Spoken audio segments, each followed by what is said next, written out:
జగన్మోహన్ రెడ్డి ఆయన మీడియా చేస్తున్న కుట్రల మీద కేంద్ర మంత్రి పెంబసాని చంద్రశేఖర్ ఇవాళ ఉదయం రియాక్ట్ అయ్యారు. ఒకసారి ఆయన ఏమన్నారో చూస్తే మనకి ఈ మొత్తం ఇష్యూ అర్థమవుతుంది. ఒకసారి అది బయట చూశాక చర్చలోకి వెళ్దామండి. ఏదైనా వ్యవస్థలో ఒకదాన్ని నిర్మించాలంటే విపరీతమైనటువంటి కృషి చేయాలి. జగన్మోహన్ రెడ్డి గారు ఒక్క రోజులో ప్రజావేదికని కూల్చిపారేశారు. 34,000 మంది రైతులు ఇచ్చినటువంటి భూములని ఉపయోగించుకోవడం చేతగాక 5 సంవత్సరాలు భవిష్యత్తును మొత్తాన్ని కూడా నాశనం చేశారు, ఆంధ్ర ప్రజల భవిష్యత్తుని. ఈరోజు మళ్ళీ కూటమి ప్రభుత్వం వచ్చిన తర్వాత ఒక ప్రణాళికాబద్ధంగా ఫ్యూచర్లో ఎటువంటి ఇబ్బందులు లేకుండా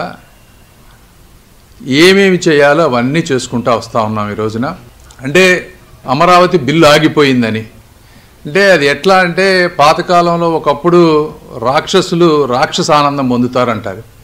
అలాంటి ఆనందం పొందే విధంగా ఈరోజు ఆయన పేపర్లో రాశారు. అమరావతి బిల్ అనేది చిన్న చిన్న టెక్నికల్ ఇష్యూస్ ఉన్నాయి. ఆ టెక్నికల్ ఇష్యూస్ని స్టేట్ గవర్నమెంట్ వాళ్ళతో మాట్లాడుతూ ఉన్నారు.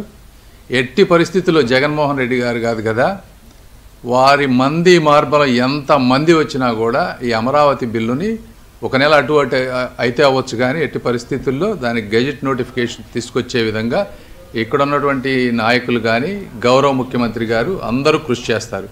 జగన్మోహన్ రెడ్డి గారు కేవలం బటన్ నొక్కుతా 5 సంవత్సరాల కాలాన్ని గడిపేశారు. అంటే ఆంధ్రప్రదేశ్లో అమాయకులు బటన్ నొక్కి కొన్ని పథకాలు ఇస్తే ఓట్లేస్తారు, డెవలప్మెంట్ ఎవరికి అవసరం లేదు అనే ఉద్దేశంతో ఆయన ఒక డెవలప్మెంట్ ప్రాజెక్ట్ చేస్తే అసలు డెవలప్మెంట్ అనేది ఎంత కష్టమో వారికి అర్థమవుతుంది.